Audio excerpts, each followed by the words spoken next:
Okay, hello everyone again. Welcome to the Q&A for What We Shared by Kamila Kuc. Um, I would start by asking you, Kamila, I know you're originally from Poland, you live in London, and you mentioned this in the film that you visited Abkhazia, right, when you were 8, or is it a dream? Or I'm wondering, actually, my question is not related to this, but I'm wondering, how did you become interested in this place? And yeah, what connections did you find with this story and your personal story? So I know you are also involved in this. So. Thank you, Louisa, and thank you again to Mimesis Festival for programming it, and for all of you for being here. Thank you so much. It really means a lot. So the film began actually as part of an artist in residence program, for which I applied on the basis of the fact that the residency was titled The Archive. And archives is something that I'm really interested in my research, in my artist practice. So that was kind of an ironic title for the residency, bearing in mind that the Abkhaz archive was destroyed by the Georgian army during the first days of the war. So it was really kind of a provocation to think about what we mean by archive. And I was really interested in this idea of, if we don't have institutional archives in Abkhazia anymore, and I'm also coming from the former Soviet Republic country, I'm also quite skeptical of institutional archives anyway. However, the Abkhaz archive actually did hold really important records of inhabitants that lived in Abkhazia before, so Georgians, Greeks, Mingrelians, and it was a great testimony to the fact that prior to the collapse of the Soviet Union, Abkhazia was a very multi-ethnic country, which of course changed with the war. So I was really interested in this provocative question. That was my question, that if we don't have an archive as traditionally understood, can we then try and create the canvas together and project that future and what it might look like? And that was quite a challenging exercise, because there were not many optimistic people around the crew and the cast, and myself including. And I guess we'll get to that. So yeah, so I got interested in the place because of the theme. I was familiar with Abkhazia before. My father is a former army, so there was familiarity with the region, coming also from Eastern Europe, and it is a location that a lot of Poles would also go and visit during the summer, because the coast is so beautiful. But I deliberately didn't do an awful lot of research before I went, because I really wanted to feel the place. But yeah, it started from the theme of archive and the residency, yeah. And how much time did you spend researching, and like from the beginning of this process till it was screened for the first time? What was that time 5 like? years. 5 years. So I mean, the whole project took 5 years, but I went first for over a period of a month, and I didn't film a lot during that period. I just observed and interviewed people. I did a lot of interviews, about 20 interviews with different people. And then I went back to London, scratched my head for about a year and a half, thinking like, what the hell am I going to do with this? And the material was really difficult as well. So every time I put the recorder on, which again, I basically realized that I had a slightly different idea for the film when I was there for the first month. And the idea was very abstract, but it was about places that have become impossible, places that were once beautiful and now became, the nature basically takes over, and, instead of the buildings, you have shells of buildings and all of that. And I was also interested in people's dreams about places, those familiar and unfamiliar. And as soon as I started interviewing people, all they talked about was the war. So all the dreams were all dreams that related to the 1992-3 war between Abkhazia and Georgia. And I realized, like, that's the material. I had to respond to that, and I wasn't quite prepared for it. So the first time I spent a month. I went back to London, spent about a year and a half doing more research, consulting with Thomas Dival, who is a subject advisor, a journalist who's worked in the region and the Caucasus in general, and then wrote a fictional script, and then went back for a month and a half again to film it. And that was in itself an interesting process, and then came back and scratched my head for another year trying to edit, and then COVID happened, and then finally I was able to finish the edit. Yeah. Okay. I'm wondering if when you went there for the first time and started interviewing people, if the dreams, like if you were directing questions toward dreams, or if it just like happened that they would tell you this. Because I know you're also interested in dreams and trauma and collective trauma. I think what was more interesting was that the dreams that people started sharing with me. At some point, there were a few people whose dreams became very elaborate. They were kind of almost like a Hollywood movie. And at some point, I was thinking, like, is this even real? But then I thought it doesn't actually matter. It stopped mattering to me whether there was a factual accuracy between the dreamer, the dream, and what actually even historically happened. And what was more important was the affect and the emotions that people were experiencing while sharing those dreams. And that's how I also realized that there's so much of unprocessed trauma still there. And that's actually largely what hinders the countries kind of, I hesitate to use the word progress, but progress in terms of making a reconciliation with Georgia. And that's also on Georgian side. But in terms of you, sorry, I realized that you asked me about those connections with the place. I think the second time I was there, I've started experiencing this deep sense of melancholia, and it was really weighing on me. It was really, really heavy. I literally one day didn't even want to leave the house, and I realized there was a level of familiarity with the place that I've had, and this familiarity was that you coming from Eastern Europe would also have this certain familiarity with cultural references, the language, the architecture. But I also realized that familiarity was also very negative because it was to do with the war. It was to do with the effects of the war, and it was to do with my own family trauma. Both parents' side grandparents have suffered, and their parents have suffered through wars, and our family has always been heavily affected on both sides for different reasons. So I started just trying to put it all together, and of course, it was in the beginning it felt like an impossible task. So then that's how the narrator came through, and I just realized that also I had to, however unreliable, I had to become part of the story somehow. And because the sharing was so important, the sharing of those stories and the sharing of our dreams, and that's what really defined our working on the set together. It was an exchange of stories. Yeah. Yeah, I like how you bring these little details into the text, but also into the narration, like kind of breaking the fourth wall and kind of being reflexive and talking about the process as well, which is important, of course. Are there any questions in the audience? Yes, Ama? I have more.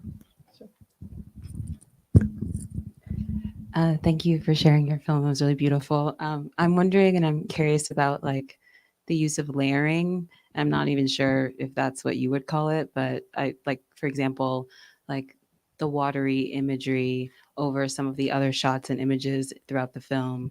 And yeah, like what was your process, or why did you choose to portray it this way, and what was your thinking around that? Thank you. That's a great question. So the Black Sea plays a very important part in the lives of people in Suhumi. In particular, there is an interesting art scene going on there, but there is not much else going on there. And at least people can go to the beach and they can swim. And I actually made it a point on our production to have our production meetings in the sea.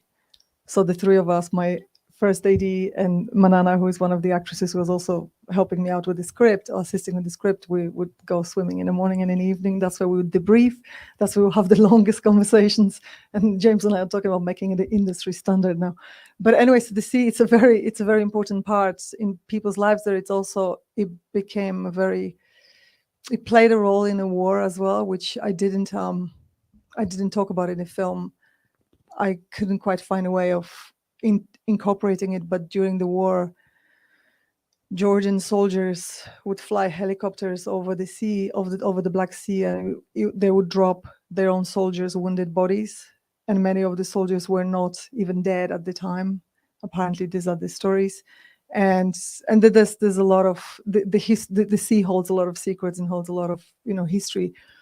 And there are a few moments in the film where you see a lot of still photographs, and there's a process with an artificial intelligence software. And the reason for that was that I started looking at those photographs, and they come from what we call those Soviet propagandist albums that you guys might recognize. And those albums in Abkhazia, I've encountered them in Georgia before, where I had made work in Georgia before. every album opened with an image of Stalin in the front, and then there are all those beautiful images of how wonderful Abkhazia was, what a great place to visit. But of course, underneath all of that, at the same time with that, Stalinist purges were happening. So as I started processing those images with AI, I realized that the AI started creating those pieces of dark spaces around the photographs. And I thought that was very, very fitting, because the history was overshadowing those propagandist images. And then we thought, well, the sea is so important to all of the people, and the sea is important to the stories. Manana's dream about the sea, the sea of fire and water, the dream of fire and water.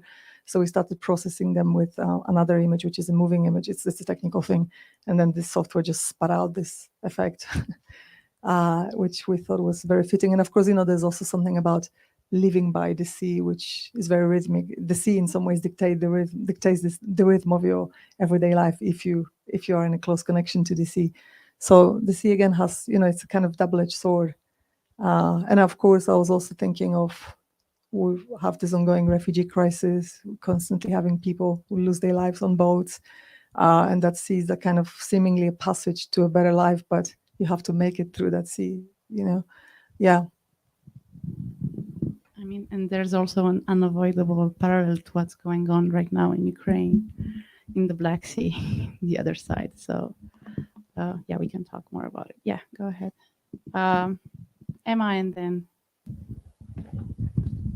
Thank you. I loved hearing in the film about how dreams were sort of evolving through the process of the film. I'm curious if your dreams personally have changed since releasing the film, and hearing how audiences have responded to the film. Yeah, thank you. So I do have those war dreams. They have been with me, like I say in the film, ever since my childhood. And I haven't had many of those since I've finished the film, which is very interesting. I've had one around the time when the war in Ukraine started. That was kind of very obvious connection, but I haven't had them in a long time. So I did, and I haven't thought about the film in any way being therapeutic, other than, as we all talked during those wonderful few days in our great conversations, how films do change you, and they do change the way you think, and the way I suppose you make work in the future. But yeah, and I haven't even thought about it, but I have not had those dreams since. Yeah. Kelly? Hi, thank you so much for sharing this work with us. You're welcome. Thank you. You started off talking about archives, and at the very end, I got pricked when you said unreliable, and thinking about how unreliability is a strategy in this film, and maybe a strategy that evolved over the course of figuring out how to put this all together. I'd love to hear some moments where you really leaned into unreliability as an archival strategy in this project. Yeah, thank you. That's a great question. I think for me, there's also a question there which is related to that, how we think of memories and what a memory is. And there's no such thing as accurate memory, because I think every time we try and remember something, there's a neuroscience that proves it, that we create a new memory. So we continuously overwrite it and write a new one. And then on top of that, you have the camera that mediates all of that. So again, it points to this, distinction, for example, between documentary and so-called fiction, which for me, the distinction, I think we've been talking about it, how we can abolish that altogether. But I think the unreliability for me is, it's also linked to, me investigating my own understanding of a place. And because the place was so confusing, and I really struggled to get a grasp of it. Every time I thought the stories about the war made sense, started making sense, and I started doing more historical research, I turned a corner and they were quickly undone by something else. And for me, then that unreliability became very important, that I don't have answers to anything, and and in terms of archives, I think, yeah, the Soviet propagandist archives, I mean, they stand for nothing, other than pretty images. Because not only that, but they were also staged. You see people in those photographs, and it looks like it's kind of Bazinian, life captured unawares image, but it's not. So that goes out of the window. And I think also the only archival images that are not processed with anything in the film are the ones that come from Manana's family album. And these are the ones that I didn't question, or I wouldn't, because that's her story. But in terms of my role as a director, I think I thought all of it was in some ways unreliable. You know, you have to just think about, I hated the idea that suddenly I made a film in Abkhazia and had all the answers. Or like people would ask me questions about, so what do you think is going to happen to the country? What do you think the war was like? What do you think really happened? Like none of that. Like I couldn't answer that. So I think that unreliability as a strategy for me is something that I think I've actually employed in most of my work anyway. Yeah. Thank you. Yes. Yeah, this is related to the prior question about whether you continue to dream the same dreams or not. Because I recently read how all art is a way of working through the trauma that we carry inside. And I was just wondering whether you connect to that. And if you can tell us a little bit more about your own trauma and how that has morphed through this work. Thank you. Yeah, I mean, I hesitate to make any claims about anybody's art as having any transformative or therapeutical effect on anybody. But like I said, we've again talked about it in the last few days, that the work has changed me in many ways. And in terms of connecting to the trauma, I think I mentioned that in the film, that my own trauma is that on both sides of my parents' families, my mom's father was Jewish and his family perished in the Holocaust.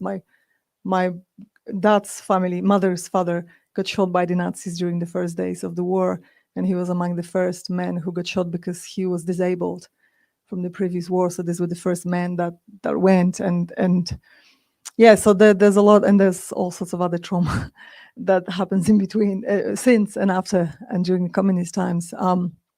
So I very much connected to that. But in the film, what I wanted to do is I wanted to connect with it on the level of emotions, not historical facts, not necessarily, what had happened and who did what. It was very much on the level of, what we are feeling here. And I'm also quite interested in, psychotherapy, group dynamics, family constellations, Jungian dreams. So I used some of those methods on the set that helped us, I guess. Maybe release is a word, but release it out there so we could then all share it and do something with it, because also we were all on the same page about the fact that this is a creation. We're creating something. It's not a representation of reality. It's not a portrayal of reality. There is a lot of artifice in it. But, as I think Andre Bazin said, sometimes to get to the truth, you need to employ artifice. And I think that was very important. And I guess on the back of that, what was also quite crucial to me was the fact that, and relates to a previous question about unreliability, a little bit, I guess, that there is no one truth out there about the war. Everybody has their own truth. There are historical facts that are undeniable, but in terms of people's personal traumas, everybody has got a different story. And I think Svetlana Alexievich has this great line who's a Russian or Belarusian writer, she's got this great line that in order to get to the truth, you need a chorus of voices. There cannot be one voice. There needs to be a lot of voices. And sometimes they're conflicting stories, conflicting dreams. So the trauma, I think I wanted to connect with it more. And the film for me is more, in fact, about an intergenerational trauma than it is about a specific place, specific time, or specific war. Yeah.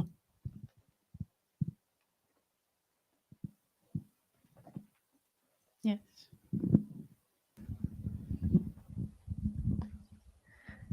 I've never seen a film like that, and it's just astonishing. Thank you. I have, and because I've never seen a film like that, I'm having a hard time articulating what my question is, but it's having something to do with the kind of liberties you take with the story, and where facts kind of get sutured to fictions.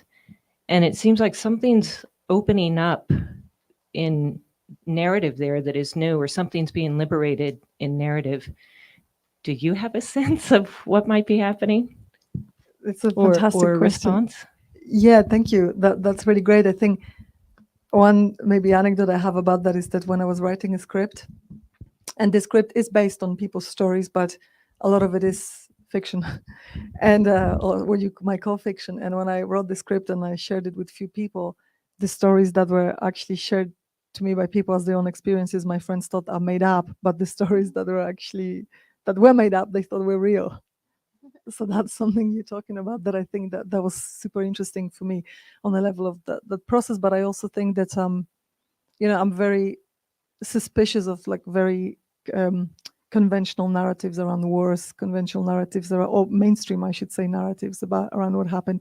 And there's that moment in the film about Stalin's expedition, underwater expedition, and that was an interesting point in the film because Wolf Messing was a real person. And Hitler wanted him as his advisor, but he couldn't get him. So there are all those really interesting moments that play out in the story. And I think for me I hesitate again with this distinction between fact and fiction, and what's real, what's not, or like dreams are real. Yeah, they are real because they're part of our psyche. And I think I'm not answering your question very well because I think I'm not sure if I do have an answer to it, other than I think we should be taking liberties with the way we tell stories. I think that's the power we have as artists. And I think that's really important, not to get stuck in particular paradigms. And sometimes, in that way, the film might be a failure, or I think it's a very imperfect film in many ways. But I think it's really important that we release some of that there is something there that's happening in those spaces in between. And actually, I don't know if it's a good idea to even try and articulate it. Maybe I don't know. I was almost like take David Lynch's stance on that maybe the less we try and articulate it, maybe it will keep happening, because once we do articulate it, then I don't know, you then get a journal article out of it, and then that will be the end of that, be dead. And I think there is, film as a medium is so elusive anyway. And I think I like that it stays so elusive. But I really love your question. Thank you. And I think there is something to what you're saying, yeah.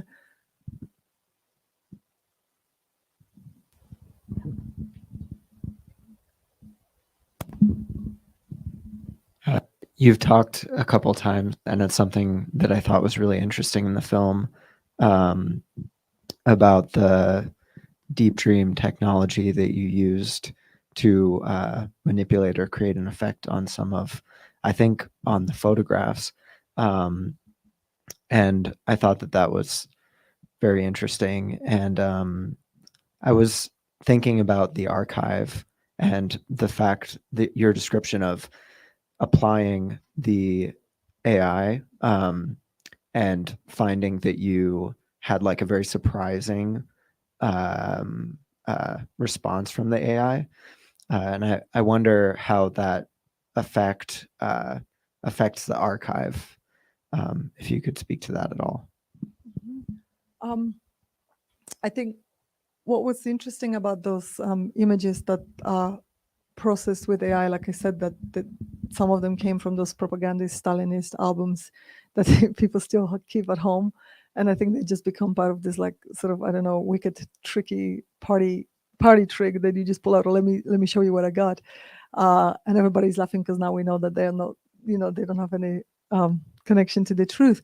And with the AI, I was also thinking that there is what I was looking for with the idea of an archive is that where is the agency as well? How when we process the archival image, because with the AI software you adjust parameters and you can play with them, you can make them as recognizable, and I've got some really weird abstract imagery there. So there is of course our own agency, but there is an element of serendipity there that I think is really quite beautiful.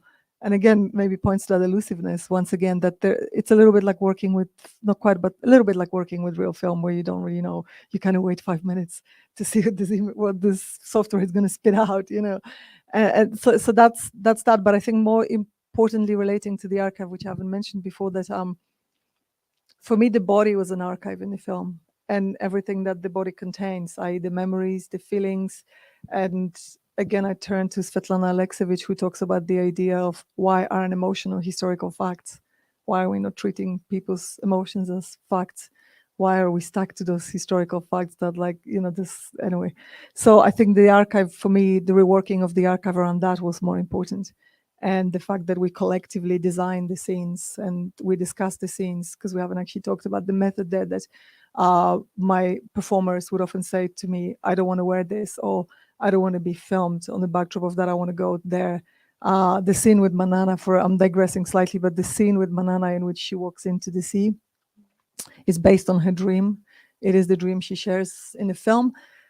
So we filmed that scene one day, and I was analyzing the footage, and I showed it to her, and she said, like, "Wow, this is great, fantastic." So we moved on. Box tick, next scene. Next day, she calls me. She says, "I had a dream about that scene that we filmed last night," and then she told me her dream, and then we went back and reshot it, and that was really interesting because again, that was collective design of how we did it, and there were also moments of contestation. There were Aslan, who is in the film, who didn't like the script or didn't like parts of the script, and we had long conversations about how we can work on it together so that he feels comfortable about certain scenes. And we've had those conversations, I think maybe mentioned in relation to Emma's film. First time I went to Abkhazia, Aslan shared a view of Abkhazia with me, which is very honest, which is very heartfelt. It wasn't a very positive view. And I recorded it on my sound recorder, and I scripted something around that, which was and he said, "All that you scripted is beautiful." He said, "And your writing is beautiful, but I don't want to be seen by the world saying those things about my country." And so then we had to rework the script, and actually he doesn't say it, but his body shows it in those 3 scenes when he tries to put the cup together and he can't. So that was an interesting lesson for me, that language falls short sometimes, and we actually don't need it. That the images can tell the story about that. Yeah.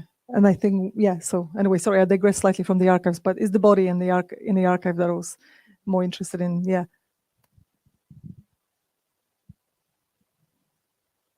Any other questions? Yeah. Just 1 second. We need to use the mic. Briefly, I was curious about the monkey experiments and wondering whether you can talk a little bit more about that. Thank you. The Institute is real. It still exists. I did not go and visit it because I didn't want to. There's actually, if you're interested in that, there's a film that Toma also knows. It's called Tarzan's Testicles. It's made by a Romanian filmmaker, Alecu Solomon. And it's a film that's made specifically about that institute. And the experiment, the whole story about Ilya Ivanovich is real. And that's the story that everybody thought I made up and scripted. Just, one day I woke up and dreamt it. And there is an interesting thing that happened with that story recently that Manana told me. One of the actresses, she recently told me, she said, I got to tell you this, that I've lived in Suhumi for so long, but I did think that you made up a lot of that story, until her 8-year-old mother was going through some YouTube videos on an iPad, and she found this Russian TV program that was made about the Institute recently. And the incarcerated women that have become part of the experiment later, they had to go through a series of tests, and some of them qualified, some of them didn't. And in the program, they featured this one particular woman who was rejected from the test. And she wrote this letter saying, like, "Why did you reject me from the experiment? I'm a Russian patriot. I wanted to be part of the experiment." So this adds to the bizarreness of a place, and like really not being able to put your finger on anything that's really in Abkhazia. It was a very, very difficult place to make sense of that way. So so the monkeys are still there, and sometimes you can see them, sometimes you can hear them. The institute is up on the hill. Like I said, I didn't want to go and see it. So yeah. And actually that footage with the monkeys jumping around, that is the footage from the institute. That's an original Pathé footage from 1953, I think. Was it? Yes.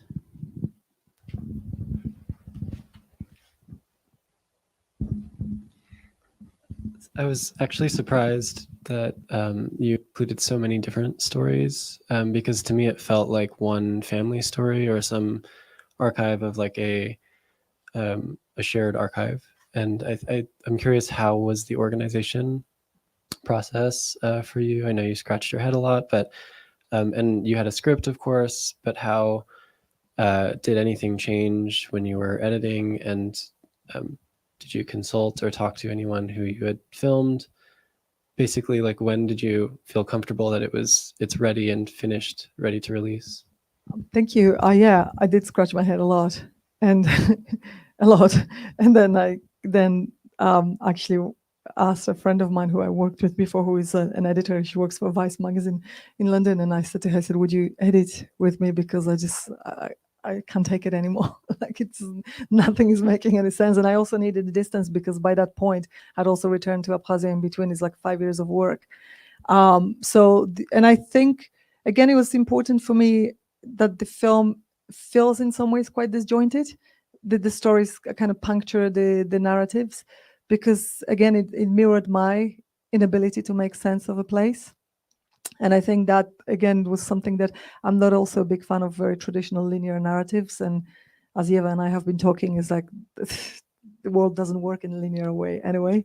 So for me, that was really important for all those stories to be there. And there are far more stories. And also every person who is in the film, and there's few people who didn't make it to the final cut, everybody is their own feature film. And I think that's where, I had to draw a line. And there's a couple of moments where I just think like, I kind of missed that scene that was there. And there are also scenes that I wanted to include, and a couple of people didn't want. After seeing the scenes, they were like, "Please, can we not include that scene?" And I thought like they were really amazing scenes, but then I honored that.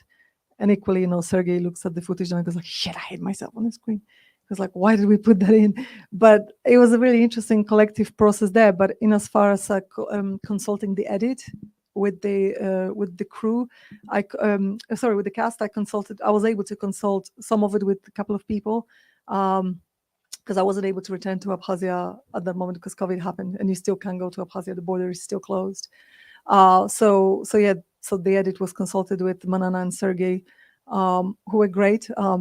Sergey more critical than Manana. Sergey actually doesn't like the final version of the film because he thinks there's no hope for Abkhazia, and that film just really said it's beautiful, but it makes him very sad. But at the same time, we had to find a balance between, not go too far towards the tragedy of the place and the ruin part and all of that, and at the same time the reality of it, which the truth is not very hopeful at the moment. Yeah, I was actually questioning that, because most of the images are showing a place stuck in time, and it feels like a perpetual nightmare, the whole of these people, like a collective.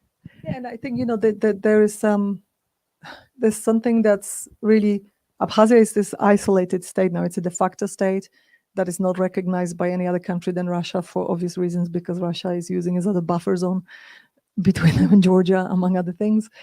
So, and in its isolation, the place is actually fairly stable. And that's a problem with those places, because they're they're not exactly self-sufficient, but they're stable enough that nobody cares. That nobody's rushing to make any changes to. So if there was, God forbid, but if there was another war there or something, then obviously something people have to react. But because people just go on with their lives, they continue to go to each other's weddings and funerals, not the Georgian side. But then of course there's another aspect to it which is very difficult, which is portrayed by the character of Tamaria Saliani, which is 250,000 Georgian refugees who still cannot return to Abkhazia. And if they were to return right now, it is fair to say, which is an argument used by Abkhaz politicians, but twisted in some ways, they would be returning to a different Abkhazia. They wouldn't be returning to the Abkhazia from 20 years ago, because it is a different country now. But at the same time, there still needs to, you would hope there'll be a way for that reconciliation to happen. And it's happening on the levels of art. Lots of artists are collaborating. So the organization that I did a residency with, called SCLAD, Cultural Center, they collaborate with a lot of Georgian artists. They're doing fantastic things, but on the level of politics and everyday life, that's not happening. Yeah. Okay. Thank you, Kamila. Thank you. Thank you, everyone. Thank you for very much. joining us Thank you. this afternoon. And please come to the following screening at 4 p.m. We have another documentary blog called Control S, and we have one of the filmmakers with us here. So, okay, thank you. Enjoy your day.